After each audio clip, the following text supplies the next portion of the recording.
Welcome to History to Snooze By. Tonight, we invite you to take a gentle journey through the quiet corners of the past. A slower world, where work was often hard, but always done with quiet strength. This is not the history you find in loud books or crowded museums. This is the history whispered beneath the surface. The story of the ones who did the jobs no one wanted, but everyone needed. So now, make yourself comfortable. Settle in beneath a warm blanket. Let your body rest and let your thoughts drift with the sound of this gentle voice. And if you find peace here, if you enjoy this soft walk through time, we kindly ask you to give the video a like, to subscribe for more quiet stories like this one, and to leave a comment letting us know you're here. Your support helps this peaceful space grow. Now, close your eyes if you like. Breathe slowly and join us as we begin the worst jobs in history, a calm reflection on the forgotten labor that quietly shaped the world. Chapter 1. The Gong Farmer. There is a kind of silence that settles over a town long after the sun has dipped behind the rooftops. The daytime bustle fades. The market stalls are shuttered. Dogs lie curled in doorways. Candles flicker behind oiled parchment windows, casting thin, golden light onto the cobbled streets. In this hush and the still air of the Tudor night, a man stirs where others rest. His work begins only when the town sleeps. He steps from the edge of the alley, lifting a wooden pole over his shoulder. Hanging from it are two empty buckets, swinging slightly with each slow footfall. His boots are thick with mud. His coat, long and worn, carries the scent of soil, sweat, and something harder to name. He is not a thief, though he moves in darkness. He is not a priest, though he walks in quiet solitude. He is a gong farmer. That word gong once meant dung, and it was his job to collect it. All of it. The contents of every privy, pit, and waste barrel scattered across the town. By hand, by bucket, one load at a time. The people of the city would go to bed each night with the peace of mind that someone would take care of what they left behind. But few thought of him. Fewer still knew his name.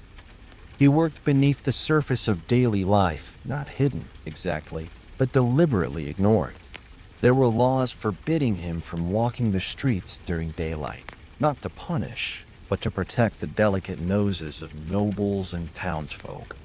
For the stench clung to him no matter how he scrubbed. Most homes had no running water, no sewer pipes, no drains.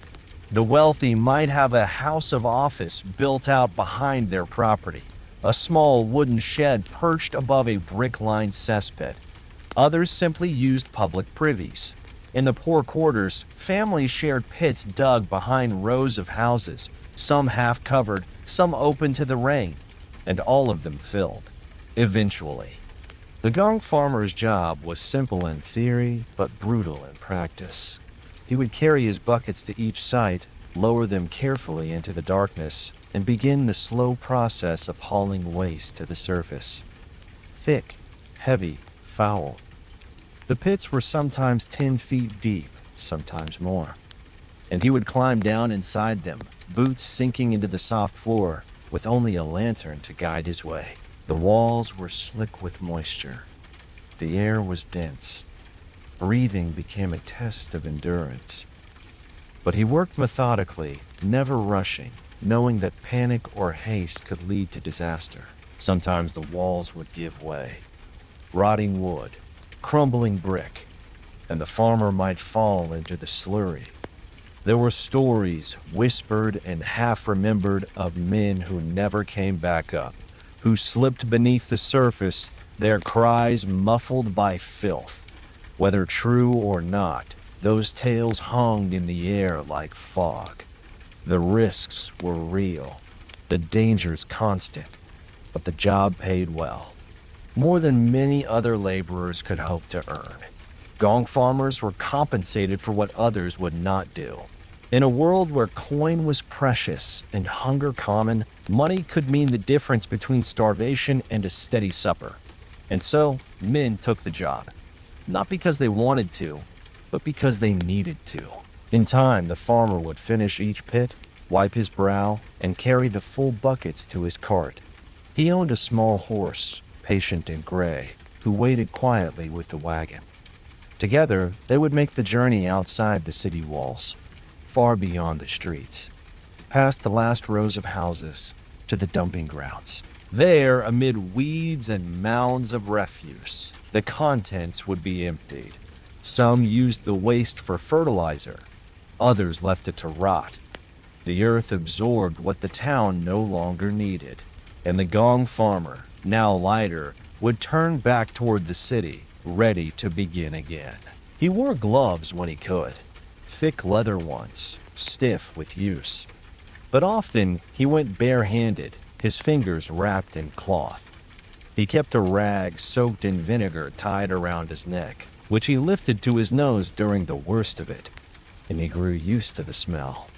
Or rather, he stopped noticing it. Others noticed, though. Always. Children would wrinkle their noses and point. Women turned away when he passed. Men held their breath. No one invited him to the tavern. No one sat beside him at market.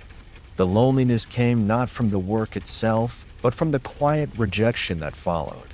He could spend hours among waste and not feel shame, but a single glance from a stranger could leave a mark deeper than any pit. Still, he kept to his path. He found rhythm in repetition, a kind of peace in routine. The world above him changed with each season, snow melting into spring, blossoms fading into dust, but his nights remained steady. He rose, he walked, he hauled, he emptied, and then he slept. In the cool mornings, when the streets were wet with dew and merchants rolled open their shutters, he would return home. His house was small and stood at the edge of town, close enough to reach his route, far enough to keep his neighbors comfortable. He would strip his clothes outside, wash in a basin with soap made from lye, and let the water darken before pouring it into the earth. Then he would eat. Bread, mostly. A bit of cheese when lucky. Sometimes dried fish.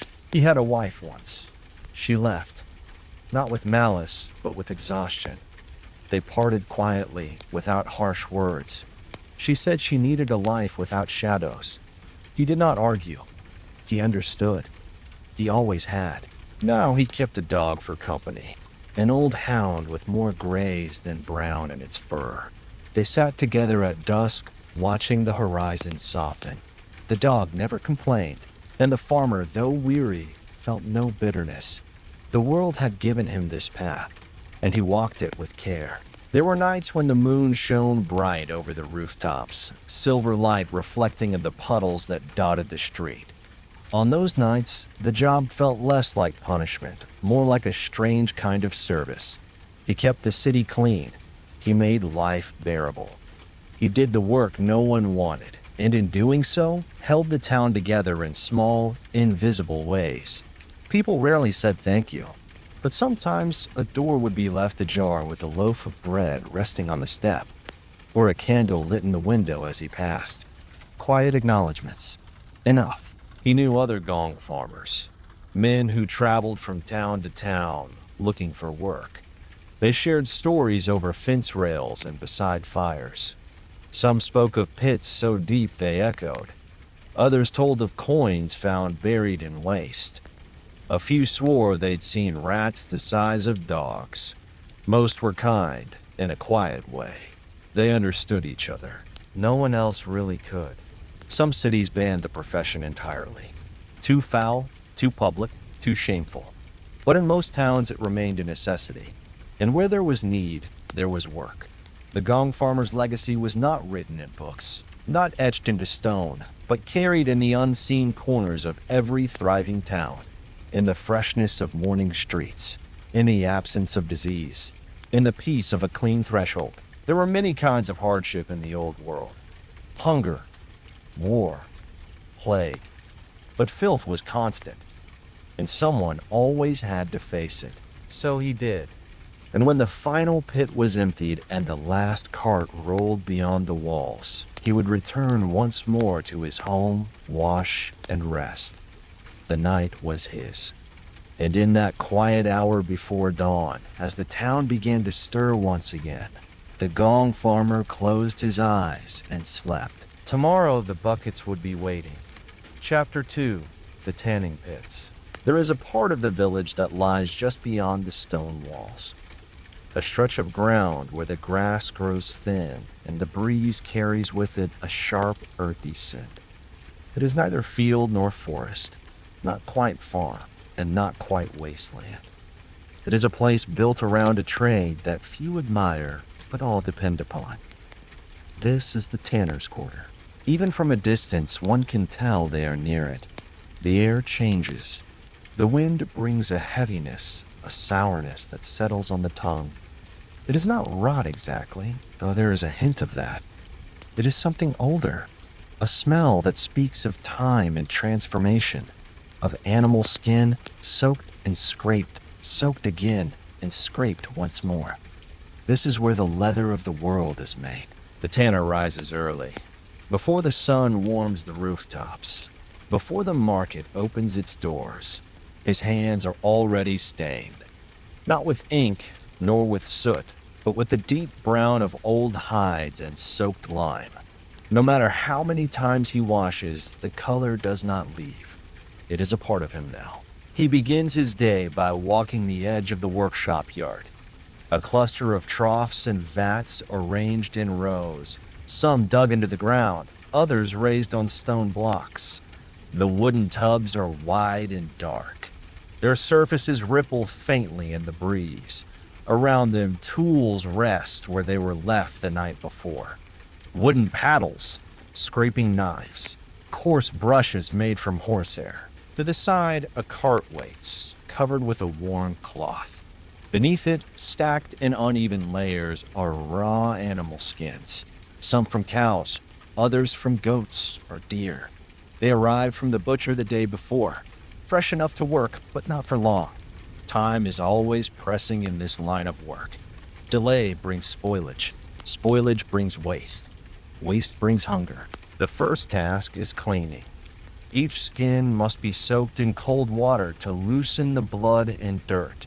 He lifts them one by one, folding them carefully into the soaking troughs. His boots splash against the water as he steps in. He works without complaint. The water is cold, but not unbearable. He has felt worse. Once softened, the real work begins. He takes the skins to a beam of curved wood, polished smooth by years of use. Draping the hide over it, he uses a two-handled knife to scrape away the remnants of fat and tissue. The motion is steady, back and forth, pressing just enough to clean the surface, but not so hard as to tear it. This part takes time. Each hide is different. Each one must be read like a page. Some are tough, others too thin. He adapts without thinking. His body knows what to do. Later, the skins are moved to lime pits. These are deeper, dug straight into the earth. The mixture inside is pale and cloudy, water blended with powdered lime. This solution swells the hide, loosening the hair and tightening the fibers. But it is harsh. It burns the skin. The tanner's arms are marked by it, little white lines and patches that itch when the air is damp. Still, he lowers the hides in, using a long hook. They stay submerged for days. Each morning he stirs them gently, keeping them from settling. Hair removal comes next. After the lime has done its work, the hides are pulled out and stretched again across the beam. He scrapes with a curved blade, watching the hair peel away in strips. Sometimes it comes easily. Other times it clings stubbornly. The smell rises as he works. It lingers in his clothes, his beard, his fingernails. But he does not mind. It is part of the trade. Then comes the baiting. This is the part outsiders speak of with a curled lip or a wrinkled brow. It is the part most do not understand. The hides are washed again and then soaked in a solution made from animal droppings, often dog dung or pigeon droppings, collected fresh and mixed with water. This bath softens the leather further, preparing it to receive dye and shape. It also removes the last traces of lime. It is foul, but it works. The tanner wears a cloth over his nose while he stirs the vats. Not because he is weak, but because long hours make the fumes heavy. Some men cannot endure it. They gag or grow dizzy. But he has built a kind of resistance. He breathes slowly, through his mouth, in and out. The scent no longer bothers him. What matters is the result. After baiting, the hides are rinsed once more and laid flat to dry. They are stretched on wooden frames or hung over lines in the open air. If the weather is kind, they dry evenly. If the rain comes early, the work is set back. He watches the clouds as carefully as any shepherd. Dyeing is done with natural pigments, crushed berries, tree bark, and iron-rich stones. He mixes the colors himself, deep reds, soft browns. In time, the leather darkens, smooths, and becomes pliable. Now it can be shaped into shoes, belts, harnesses, or pouches. But that is another craft. His task ends here. The leather merchants arrive twice a week. They inspect the hides with careful fingers, rubbing the surface between thumb and forefinger. They ask questions. How long was it soaked? Was the baiting done in fresh dung or stored? They haggle, they argue, but they buy. The coins are modest, but they are steady. And in a world where work is not always fair, steadiness is its own kind of blessing. The tanner's life is not easy. His hands are cracked, his clothes stained. The townsfolk avoid him when he walks the market. Children whisper and cover their noses. His shop sits apart from the main road, near the stream where runoff can be carried away. No one wants a tanner as a neighbor, but everyone wants leather. He finds peace in solitude, in the rhythm of the work, in the quiet moment when a raw, foul-smelling hide becomes something strong and lasting. He does not seek thanks. He does not expect praise. The world does not give those things to men like him, but he sees his work in the boots that walk the streets, in the belts that hold swords, in the reins of every horse that passes. His labor moves through the world, unnoticed but essential. When the day ends, he washes in the stream.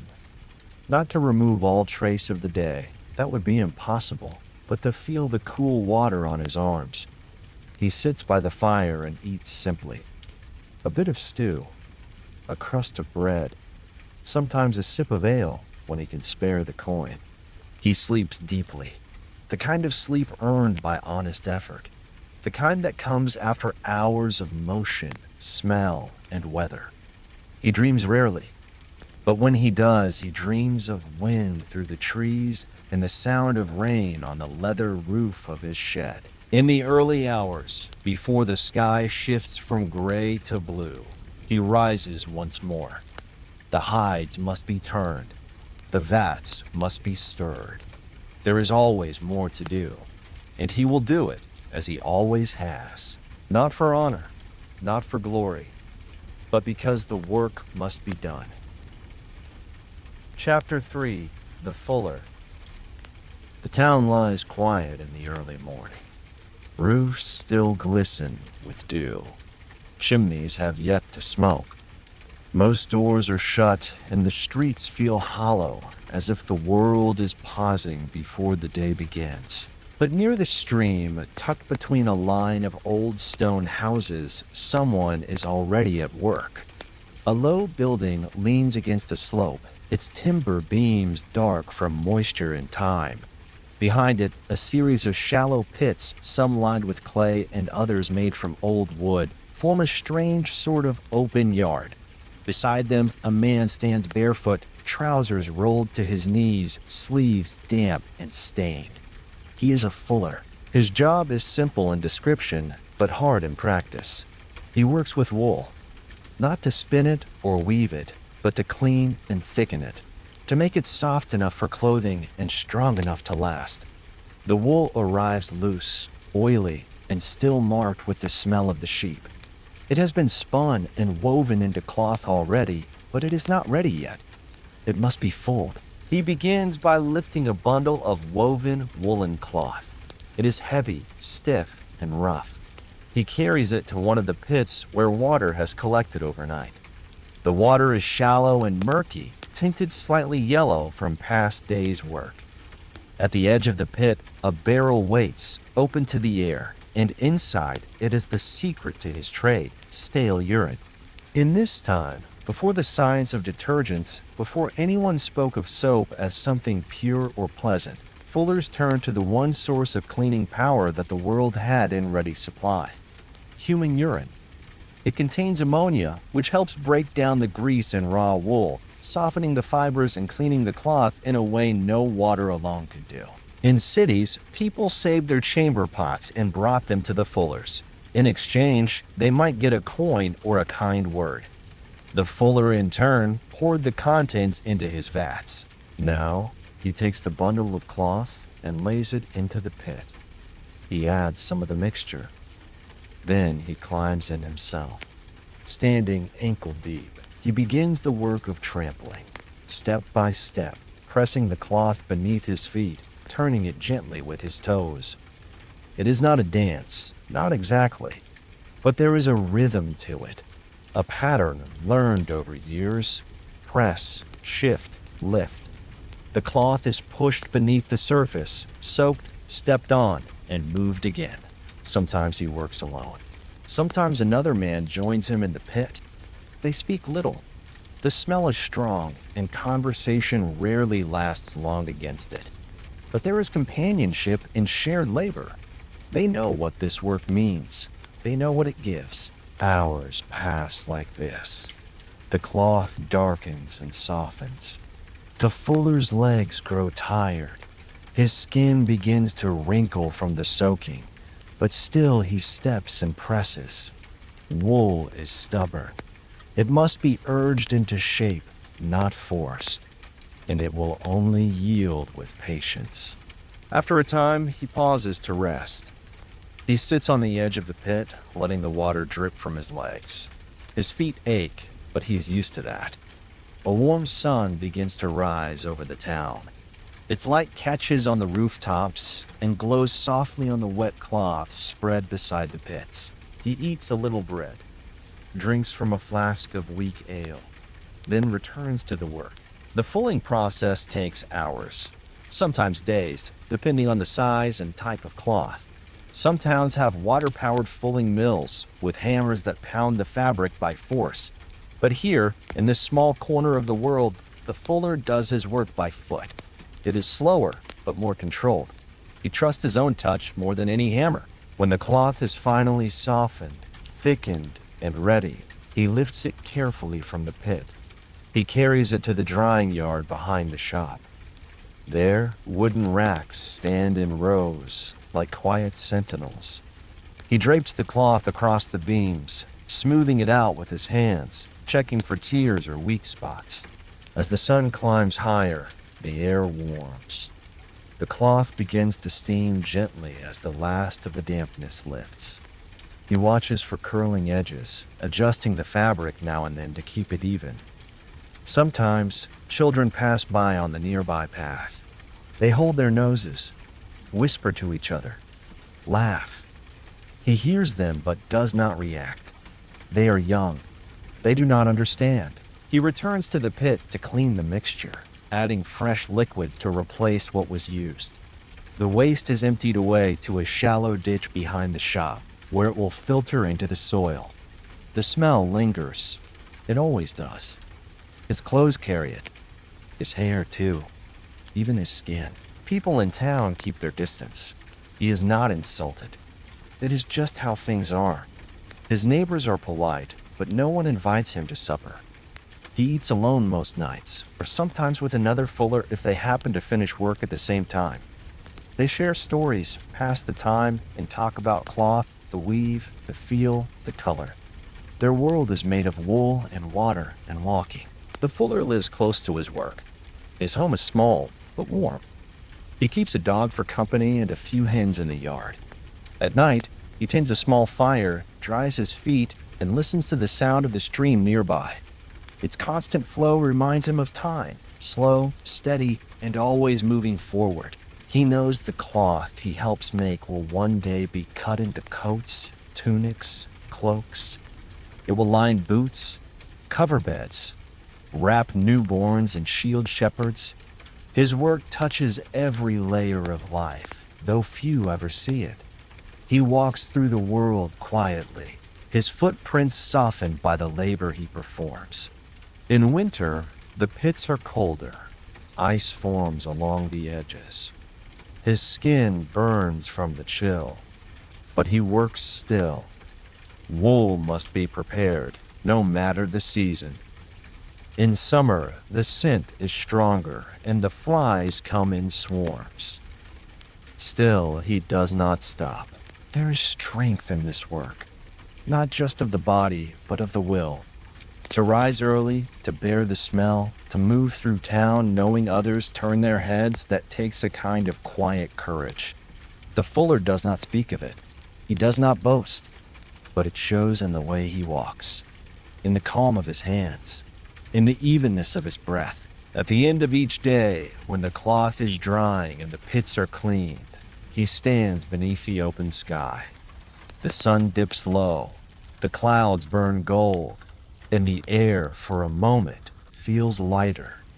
He breathes in, not deeply, but enough to know that the day is done. He washes his legs in the stream, not to erase the scent, he knows it will stay, but to soothe the ache of the day. Then he returns home, lights his lamp, and eats what he has. The world sleeps, and soon so will he. But tomorrow he will rise again. The cloth will be waiting. Chapter 4. The Leech Collector. The marshland waits quietly beneath a sky that is not yet fully awake. A soft layer of mist floats over the water, low and silver, moving slowly between the reeds. The stillness is deep. No bells ring here. No footsteps echo off stone. Only the quiet hum of insects and the distant croak of a waking bird mark the passage of time. This is the place where she works. She walks with care, each step sinking slightly into the wet earth, her bare feet pressing into the cold mud. Her dress is tucked at the waist, her hands steady and her eyes alert. She carries a shallow wooden bucket tied to a leather belt at her side. It swings gently as she moves, half filled with water, ready for the day's harvest. She is a leech collector. The work begins long before most have risen. The leeches feed best at first light, when the air is cool and the pools are calm. They live in the still waters between the reeds, clinging to roots and feeding on passing creatures. For centuries, they have been valued not for their bite, but for their bloodletting. Physicians in towns far from here believe that illness comes from bad blood, and the leech, with its silent hunger, is seen as a cure. She wades deeper into the bog, the water reaching her knees now. Her steps are slow, careful not to stir too much silt. She pauses, standing still, letting her presence become part of the landscape. The water ripples gently around her calves. Somewhere below, the leeches begin to stir. They are small at first, thin like threads, dark as wet bark. They sense warmth. They sense movement. And one by one, they begin to move toward her legs. She does not flinch. She has done this many times before. The first bite always surprises, but only slightly. It is not sharp, more of a pull, a pinch followed by a trickle, then another, and another. They attach themselves along her ankles, her shins, and sometimes higher. The water hides their shape, but she can feel the weight of them. She waits. The longer they feed, the fatter they become. A full leech is easier to collect and worth more coin. Her breath remains slow. The marsh is quiet around her. Time feels stretched, thickened by stillness. This work is not fast. It demands patience and a willingness to accept discomfort. After a while, she reaches down gently and begins to pluck them off, one at a time. She does it carefully, sliding a finger beneath the slimy body, lifting it free, and dropping it into the bucket. The sound is soft, a light splash. The leech curls inside the water, already seeking a corner. She moves to the next and the next, working by feel more than sight. Sometimes they hold tight. She whispers to herself as she loosens them, small words meant only for the wind and reeds. When the bucket is nearly half full, she steps out of the water, mud sucking at her heels as she lifts her feet. Her legs are dotted with tiny red marks, some still bleeding gently. She wraps a cloth around them to slow the trickling, then walks back to the edge where the land firms beneath her. There is a cottage not far from the water's edge, small, with a mossy roof and a single smoke hole. It has stood there for years, half swallowed by vines, nestled into the landscape like a forgotten thought. It is where she was born and where she still returns each evening. She lives alone now, though once there were others. Her mother collected leeches too, and her mother before that. It is a trade passed down in silence, learned by doing, not taught in books. Few choose this work willingly, but when coin is scarce and land is not your own, you do what you must. She sits by the doorway, her legs stretched out, bucket beside her. The leeches writhe slightly, sensing light. She pours them into a covered jar lined with moss and cool water.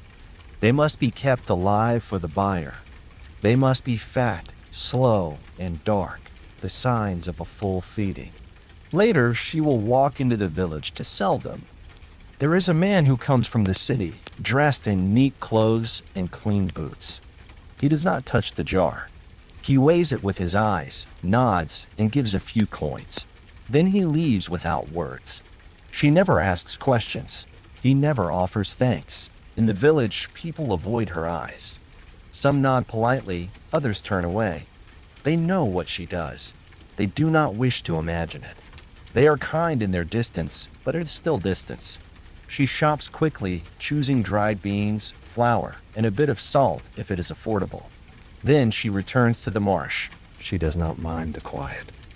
There is a rhythm here, the rustling of the cattails, the whisper of wind over the water, the soft splash of frogs leaping from one pad to another. These sounds have become her company. In the evenings, she cleans the small bites on her legs.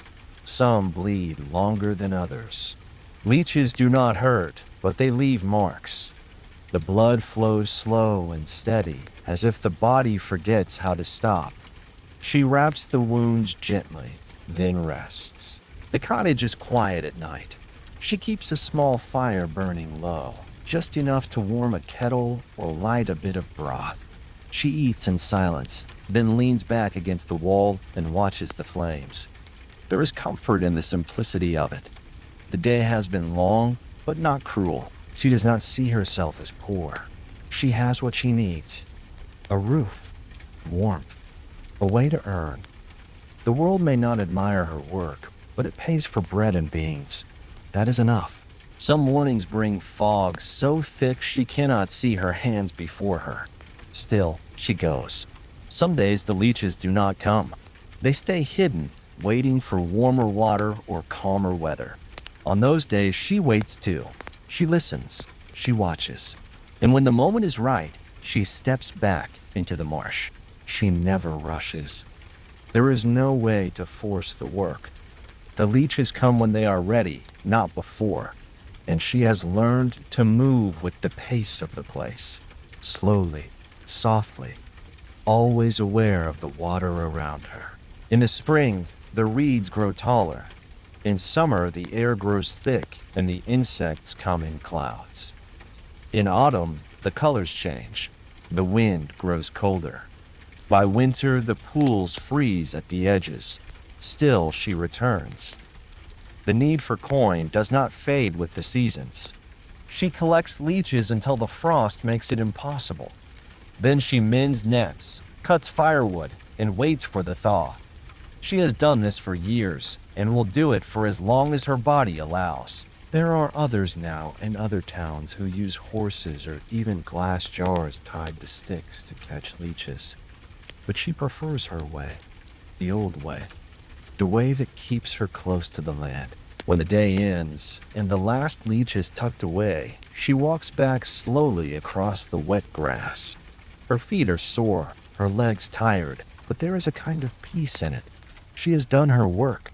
The rest of the world may forget that leeches are needed, that someone must gather them, but she remembers. And as the mist begins to rise once more, softening the lines of the horizon, she steps inside her cottage, closes the door, and lets the silence return.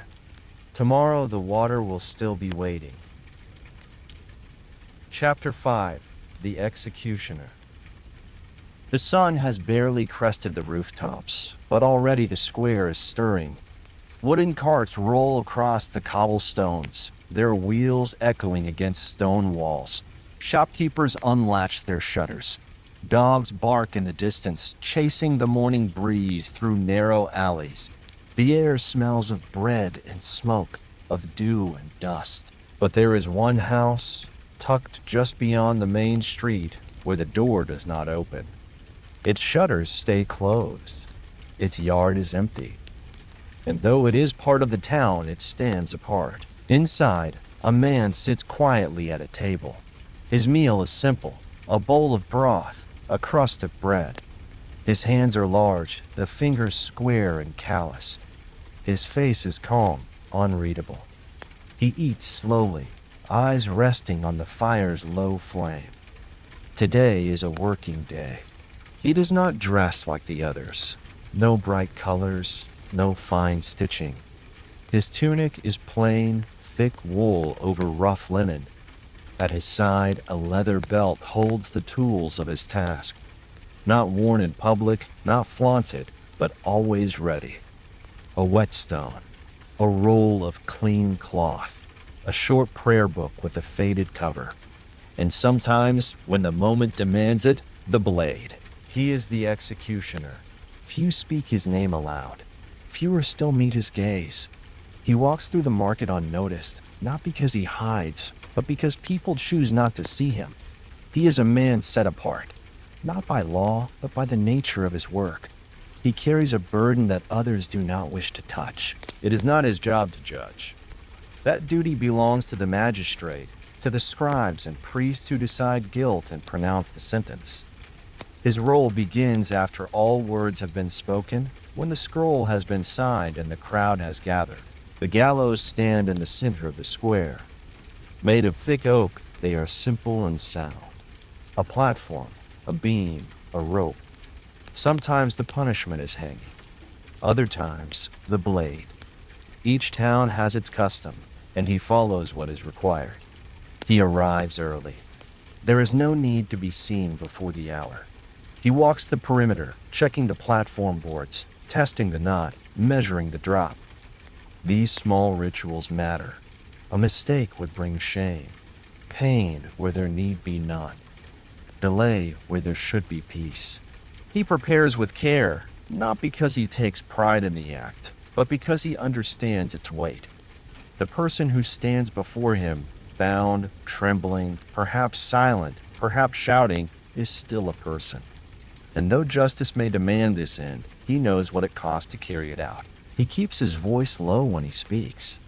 He does not mock. He does not curse. If the condemned asks for water, he gives it. If they ask for a moment, he grants it. In these final minutes, the line between guilt and mercy grows thin. He stands on that line with quiet strength. The crowd gathers slowly. At first, only a few. Then more. Children on shoulders, mothers with covered eyes, merchants with folded arms. Some come out of duty, others out of curiosity. The air changes when the moment draws near. Laughter fades, conversations quiet. A hush, like the pause before a storm, settles over the square. He does not look at the faces. He keeps his eyes on the work. His hands move with steady precision. Rope tied just so. Blade checked once more. The voice of the priest rises in prayer. And then silence. One breath, then another, and then it is done. The crowd murmurs, shifts, and slowly disperses. The world begins again. Bread is sold. Horses move. The town exhales, but he remains for a while, cleaning the tools, wiping the blade, untying the rope. These are the parts no one sees, though they must be done. He works alone, as always. He does not rush. Later, he walks home through a side path. Not hidden, but quiet. The same route he always takes. He washes carefully. The water in the basin turns dark, then clear again. He folds away the tunic, lights the small lamp above his table, and sits in the stillness. There is no joy in this work, no pride, but there is a kind of duty in it. In a world where laws must be enforced, where justice carries a price, someone must pay it. He has accepted that role.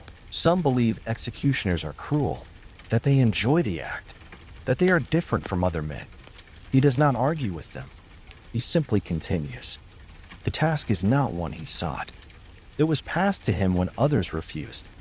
He took it on because it had to be done, and few would do it with care. There are days when no sentence is given. On those days, he tends to the edge of town. He grows herbs in a narrow garden. He repairs tools. He sharpens knives not for punishment, but for the butcher or the cobbler. His hands are steady in any task. He mends, he whittles, he waits. At the edge of town, there are those who come to him for small favors. A knot too tight to loosen. A door that will not close. They speak quietly, never staying long. But he helps where he can. He does not marry. No one asks him to. A few kind souls have offered companionship, but it fades quickly. The shadow of his role follows wherever he goes, and he has learned to live with it. He sleeps lightly. The sounds of the town reach his window, wheels turning, voices calling, laughter in the taverns. He listens without envy. He knows his place. And in the quiet moments, when the fire burns low and the lamp flickers, he does not think of the faces. Not often. He thinks instead of the silence after, the way the town returns to life, the way morning comes, again and again. It is not a calling. It is not a curse. It is a job, and someone must do it. Chapter 6. The Plague Doctor. The morning is silent. Not peaceful, not like the stillness of a sleepy village or a quiet hillside, but hushed in a different way. A tense stillness stretched thin over empty streets. The air is cool, but dry. Dust gathers where footsteps once were. Windows are shut. Doors are barred. Curtains flutter behind glass, but no one looks out. The doctor walks alone. His boots tap softly against the cobbled road. He moves slowly, not from weakness, but because there is no reason to hurry. The people are inside, waiting. Some are already sick. Some are afraid, and others are beyond fear. He wears a long robe, black and stiff with waxed fabric. It falls to his ankles and brushes against his gloves with each step. Over his face is the mask, the one all know and many dread. Shaped like a bird's beak, it hides his features entirely. Small glass lenses cover his eyes. Beneath the mask, inside the curve of the beak, are herbs, rosemary, cloves, and dried lavender, meant to block the smell of death. The scent of sickness, many believe, travels on bad air. The herbs are a small shield against it. In one hand, he carries a wooden cane. Not for walking, but for distance.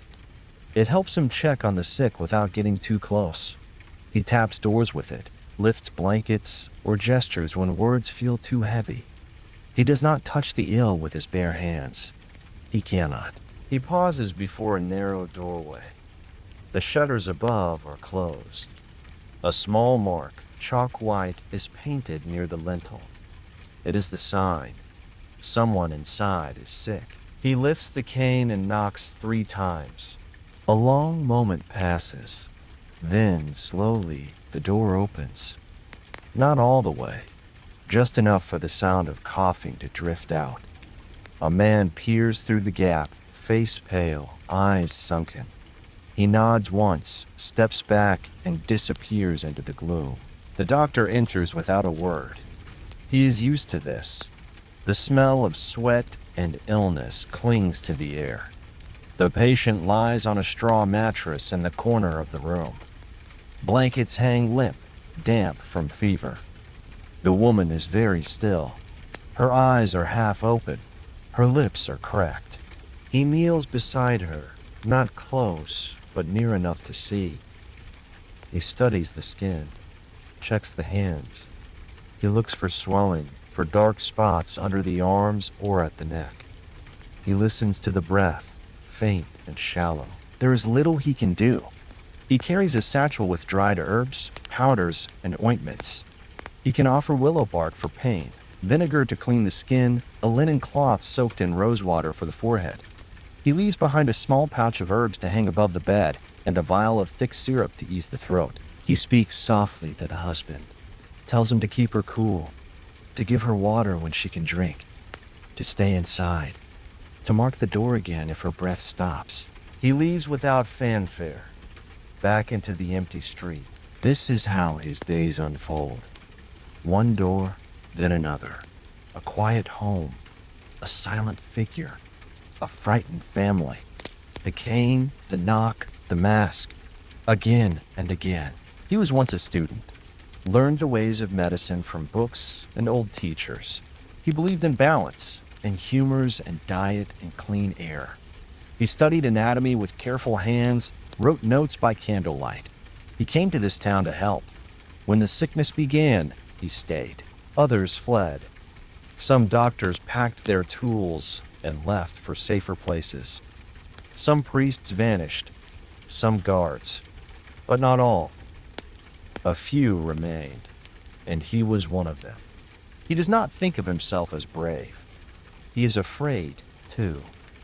But fear does not always stop a man. Sometimes it just slows his steps, sharpens his caution, deepens his care. In the evening, he returns to the room he uses near the edge of town. It is plain, with a low fire and a wooden stool. He removes the mask slowly, washing it with vinegar and drying it with a clean cloth. The gloves come off next, followed by the outer robe. All are left hanging by the door, near the fire. He washes his face with rose water and drinks a little broth. He eats simple food, bread, dried beans, and sometimes a bit of dried apple. There is no appetite, but the body still needs care. He keeps a journal. In it, he writes what he sees, the names of those he visits, the signs of their illness, what he gave them, whether they improved, whether they did not. He writes in his small, careful hand, not for fame or for study, but because it helps him carry the weight of it all. Words are lighter on the page than in the mind. He sleeps lightly. Dreams come, but not often. When they do, they are quiet. A hallway with no doors. A field where wind moves, but no leaves fall. He wakes before the sky brightens. Outside, the streets remain quiet. Sometimes he is called to homes where the sick are already gone. The bodies lie still, mouths open, eyes dry. He helps prepare them for the bearers, wraps them in cloth, says the small words he remembers from prayers long ago. He places a sprig of thyme on the chest before covering the face. Other times, he finds the sick alone, left behind by frightened kin. He stays longer then, speaking gently, offering water, wiping the brow. They do not always hear him, but it does not matter. Kindness is still kindness, even when it goes unnoticed. He carries no illusions. He knows the limits of what he can do. He cannot stop the plague. He cannot cure it, but he can witness it. He can stand beside it. He can make the passing easier. Some see him and turn away. Others bow their heads. A few children, braver than most, watch from windows. They whisper to each other about the bird mask. To them, he is a figure of mystery, a shadow with herbs and a stick. Not quite man, not quite monster. He does not mind. He remembers being a child once. He remembers stories, too. The days stretch on, one like the next. The sun rises. The sun sets. Doors open, close, open again. The list of names in his journal grows longer, yet he remains. Not because he expects reward, not because he believes himself noble, but because the work must be done. Because someone must knock when others will not. Someone must step into the house where no one dares to go. Someone must carry the herbs, hold the hand, speak the words, and so he does. Chapter 7, The Mudlark. Before the city wakes, the river moves.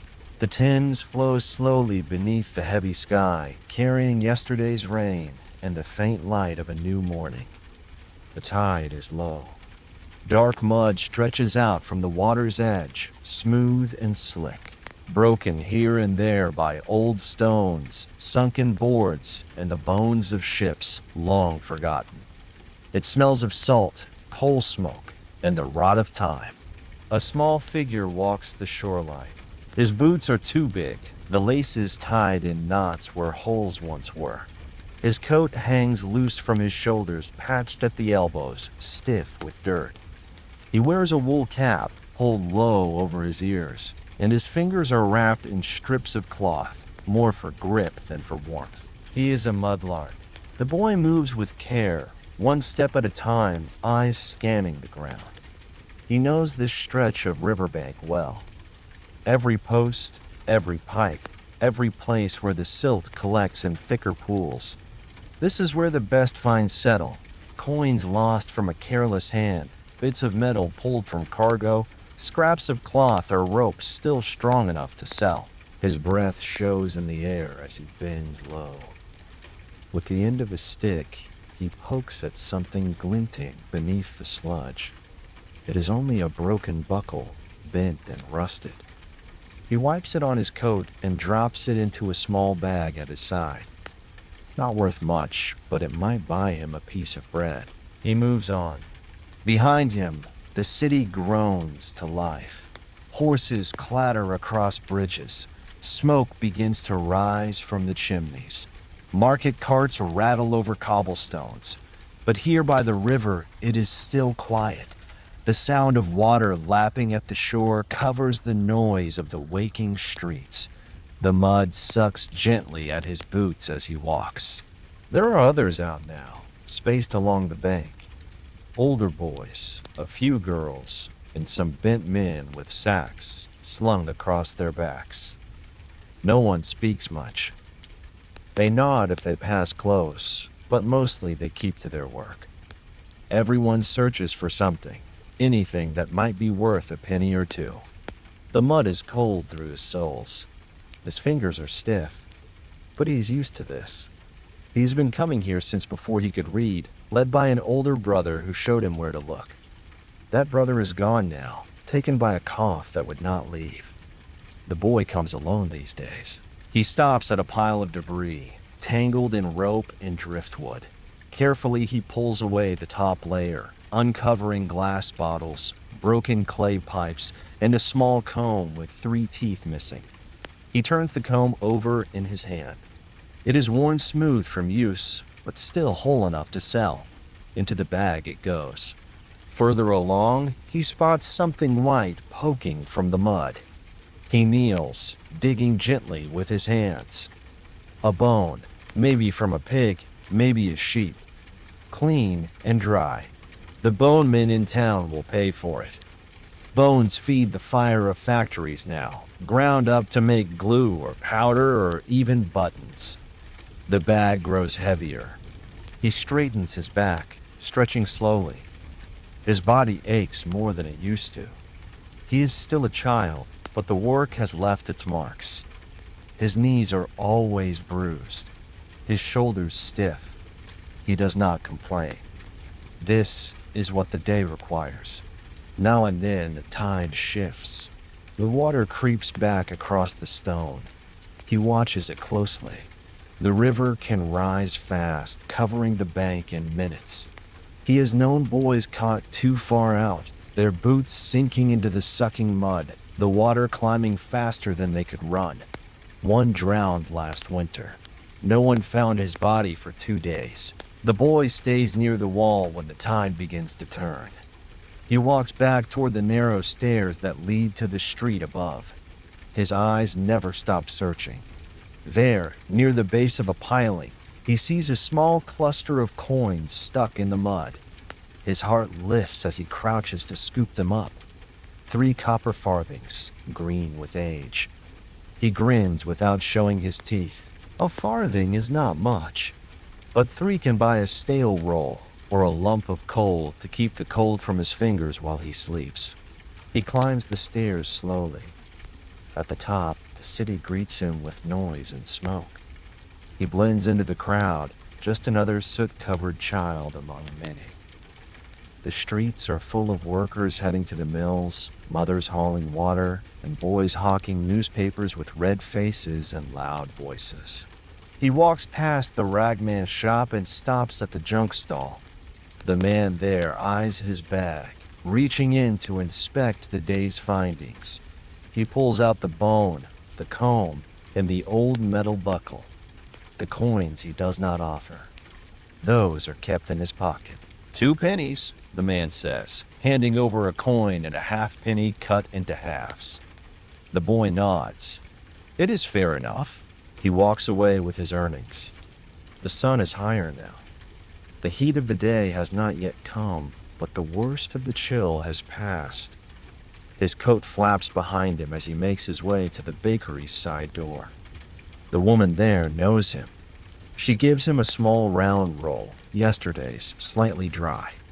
He nods in thanks, sits on the curb, and eats it slowly. He watches the world move around him, fast, loud, and full of things he does not need to understand. He does not dream of riches. He does not ask for much. A place to sleep, a bit of warmth, a job he knows how to do. When the bread is gone, he returns to the riverside. The tide has fallen again. The mud lies open once more.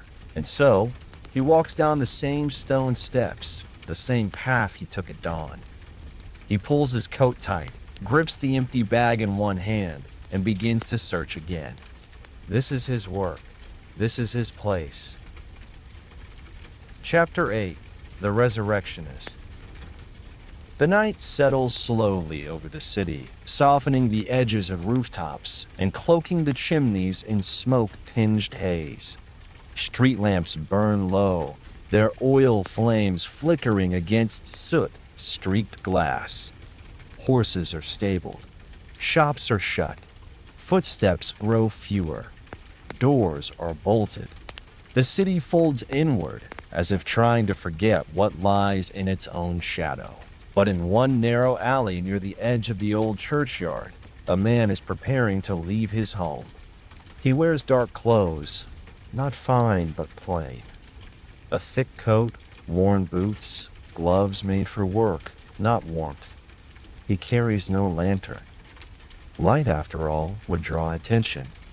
And attention is something he cannot afford. He walks with care through the cobbled lanes, keeping close to walls, head lowered beneath the brim of his hat. Under one arm is a canvas sack. Slung across his back is a short-handled shovel. In his coat pocket, a folded sheet of paper, not a letter, but a name, a date, a burial location. He is a resurrectionist. Some call them body snatchers. Others whisper harsher names. But the man does not use such words. To him, it is simply work. Work born of need, of hunger, of the strange demands of science and medicine that the city itself pretends not to see. There are rules, of course. Churches do not allow dissection. The law forbids the digging of graves. The punishment, if caught, is heavy. But the hospitals still need cadavers. The surgeons still teach. The students still gather in lamplit rooms with white aprons and clean blades, waiting for the body that none dare claim. Someone must bring it to them. He reaches the gate of the graveyard. The iron bars are locked, but the wall is low. He knows the way. He waits a moment, listening. There is no sound but wind brushing through the bare trees, no movement but the slow swirl of mist over damp earth. He climbs quietly. Inside the yard, rows of stones stretch into the dark. Some are crooked, others worn smooth by rain. Fresh graves are easy to spot, the soil loose, the grass not yet grown back. He walks between the rows, counting, comparing the shape of the path to the drawing in his pocket. At last, he stops. The name is right. The date is recent. The earth still soft. He kneels, pulling his shovel from its strap. The first scoop of soil makes little sound, nor the second. He works with care, keeping his movements slow and steady. The dirt piles beside him in a growing mound. His breath rises in clouds. The cold creeps into his fingers. This is not fast work. It takes time to reach the box. Time and quiet patience. When the shovel hits wood, he stops. Gently, he clears the space around the coffin lid, brushing away loose dirt with his hands. The lid is plain, cheap pine nailed shut. He reaches into his coat and pulls out a curved iron tool. With practiced motion, he slips it beneath the edge and pries upward. The sound is soft, a low creak. Then silence again. He does not look too long. He does not pray. He simply lifts the body from the grave, working quickly now. The weight is familiar. He places it into the sack, ties the ends, and wipes the edge of the shovel clean. Then he fills the grave again. He does not leave it neat. That would look wrong. But he spreads the dirt evenly, presses it down, returns the stones around the edge just as they were. When the sack is tied securely to his back, he climbs the wall once more and disappears into the night. The streets are still quiet. A single carriage rattles by in the distance, too far to notice him. He keeps to alleys and side paths, moving like shadow against brick. Near the river, behind a shuttered apothecary, he knocks once on a wooden door. A moment later, it opens just wide enough to let him in. Inside, the air is warmer. The walls lined with shelves, bottles, papers. A man waits, dressed in a clean coat, his hands scrubbed and dry. He does not ask questions. He nods, gestures to a table, and counts out coins. The sack is placed gently on the slab. The coins are slipped into the resurrectionist's coat. Then the door is shut again. The man walks back into the darkness. His shoulders lighter, his hands cold, but his belly will be full tonight. Back in his small rented room, he lights a candle and sits on a low stool. He removes his gloves and spreads the coins on the table. Enough for bread, for a bit of meat, for rent to keep the landlord silent. He does not feel guilt. Not exactly. The dead are already gone. Their spirits, if they exist, have left the shell behind. What he takes is not a soul, only flesh. And that flesh will teach, will serve the living, will become part of the work that heals others. Still, he does not tell others what he does. There are things best left unsaid. He nods to neighbors, answers questions with few words, and lives a life that is clean on the surface. Only the boots give him away. The soul's thick with dirt that does not wash off. Some nights he dreams of cold fingers, of voices without mouths. But more often, he dreams of nothing at all. He wakes before dawn, washes his hands with soap and ash, and steps out once again. He does not know how long he will do this work. perhaps until he is caught, or until his hands grow too slow. But until then, he will keep reading the papers, watching the death notices, marking the plots, because the surgeons will still need bodies, and a dead once buried do not speak. Chapter 9. The Matchstick Girl. Morning comes early in the match factory. It slips through the grimy panes of glass high above the work floor, casting pale yellow light across long wooden tables and the rows of quiet girls seated beside them. The air smells of sulfur, smoke, and faintly sweet chemicals that cling to the walls, to the benches, to their hair and skin. She is already at her place when the bell rings. The girl ties her apron tighter around her waist. It is gray with age and stiff at the edges. Her sleeves are rolled past her elbows. Her fingers are thin, fast, and stained with yellow. She picks up a bundle of dry splints, small pieces of wood, and dips them one by one into a pale, milky paste held in a shallow metal tray. The mixture smells sharp, like burning soap. She knows not to breathe it in too deeply. Each match must be coated evenly. Not too much, or it will flare too quickly. Not too little, or it will not catch at all. She has learned this through months of work, not from instruction, but by watching the older girls and mimicking their movements. The process is simple, but it does not stop. Once dipped, the matches are placed carefully on racks to dry. She moves with rhythm, like sewing, like washing. Dip, lift, place. Dip, lift, place. Around her, the room hums with low voices, the scrape of wood on metal, and the ever-present cough that many of the girls carry with them. It is dry and shallow, a cough that comes without warning that never really goes away. The factory is warm, even in winter. The heat comes from the drying ovens, the boiling vats, and the open trays of white phosphorus that line the walls. The girls know to keep their fingers clear of the boiling point. Burns are common, but healing is slow. They wear cloth over their mouths, not to filter the air, but to quiet the scent of sickness. Sometimes, when the air is still, the white dust floats in the light.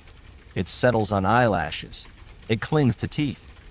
Some girls lose their appetite after weeks of this. Others grow used to it. She works without pause. The foreman walks the aisles, hands behind his back.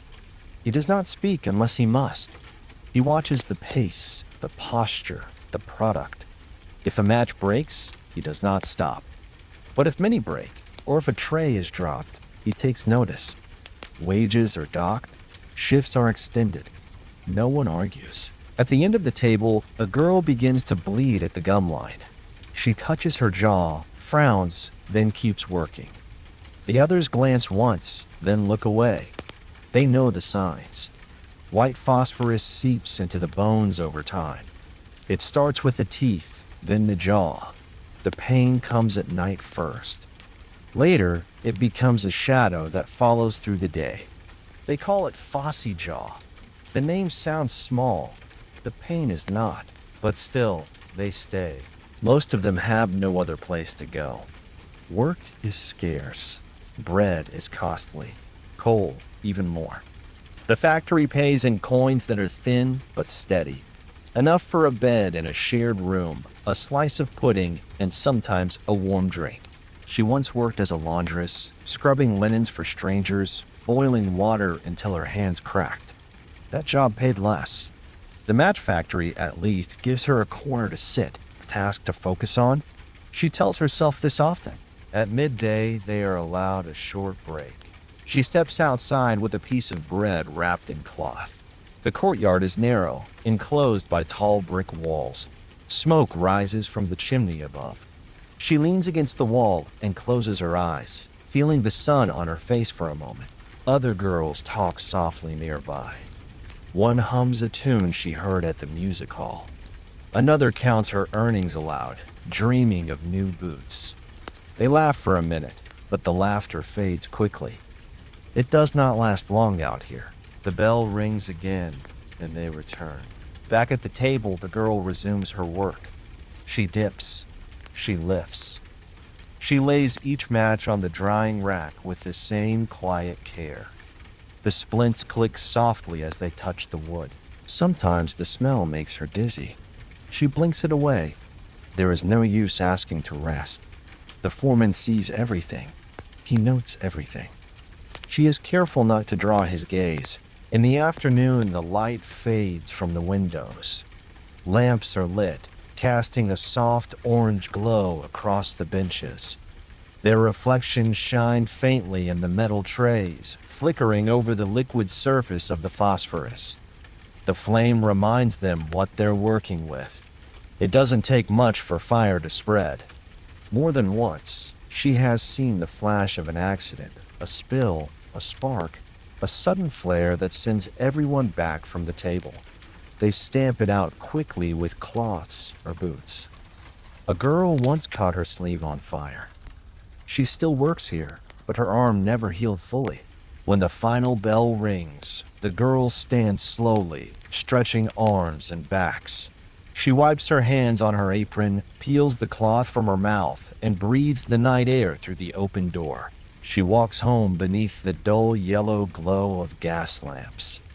The city smells different after dark. Less smoke, more dampness. She walks with her head low, eyes on the stones. Her hands tingle from the cold. Her room is small, just enough space for a narrow bed, a wash basin, and a hook on the wall for her shawl. The window sticks, but lets in some air.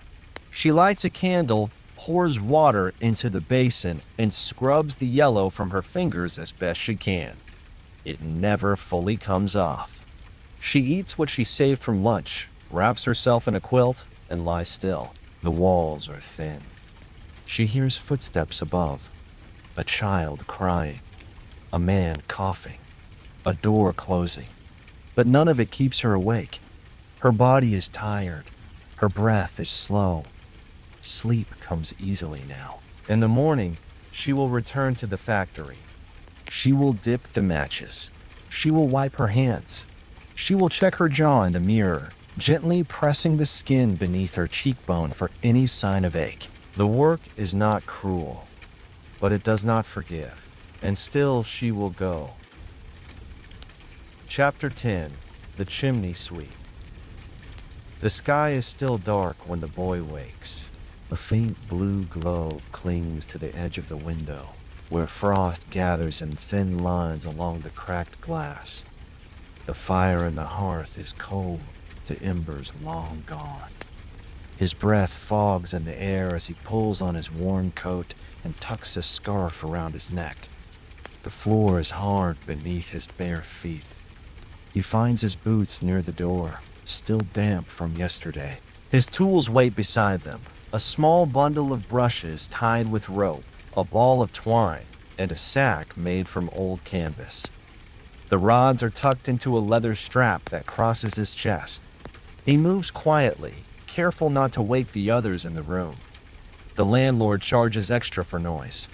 He steps into the hallway, then out into the narrow street. The cold bites. He pulls his scarf higher, covering his nose. The lamps along the cobblestones still burn, their oil nearly spent. Horses clop past in the distance, and the city hums low, not yet alive but beginning to stir. His master waits 2 streets over, near the bakery with the crooked sign. The man nods when he sees him, but says nothing. They have many chimneys to visit today. Some are wide and easy. Others are tight, the kind that press against your ribs and scrape your knuckles. There is no way to know until you're inside. They walk together through the gray morning. The master carries the ladder, iron hooks, and brushes for the larger flues. The boy carries the rest. Their first house is tall, with bricks stained by years of coal smoke. A servant opens the back gate, barely glancing at them. She points toward the kitchen and steps aside. Inside, the hearth is empty, but still smells of last night's fire. The boy kneels and looks up the chimney. He can see only black, a narrow shaft, dark as tar, lined with soot and ash. He removes his coat and tightens the rope around his waist. The master ties the end to a hook at the fireplace opening. If he slips, the rope may catch him. It is not a sure thing, but it is something. He steps into the flue. The walls close in around him quickly. His hands press into the soot-covered bricks. His knees scrape as he climbs. The air smells of smoke, damp stone, and ash. Bits of soot fall into his eyes. He closes them and keeps moving. There is no room to turn, no space to stretch. He must climb upward with slow, careful steps, using elbows and feet to brace himself. Every few feet, he stops to scrape the sides with a small brush tied to a pole. The bristles drag loose the thick dust clinging to the inside of the shaft. It rains down in flakes and clumps, filling his nose and mouth. He does not cough. He has learned not to. At the bend, he pauses. Chimneys are rarely straight. Many twist and narrow, built to wind around corners or split into two flues. He feels for the opening, slides his shoulder through and pushes forward. It is tight here. The space squeezes against his chest. His legs curl beneath him. For a moment, he cannot move. He holds his breath, presses forward, and wriggles through. Once past the bend, the shaft widens slightly. He continues to climb until he reaches the top. A small shaft of light peeks through the chimney pot. He can smell the outside air, damp and cold. He lifts the brush to clear the top, then begins to descend. Going down is slower. The soot is loose now. The walls slick. He feels for each foothold, presses his palms flat against the brick, and slides down inch by inch. At last, he drops into the hearth below. His face is black. His hands are raw. He wipes his eyes and steps back as the master inspects the flue with a mirror and lantern. The man nods. No words are spoken. The boy puts his coat back on. They move to the next house. Some chimneys are harder than others. Old flues crumble as you climb. Newer ones are smoother, but often tighter. Some have nests, birds that leave behind twigs, bones, or worse.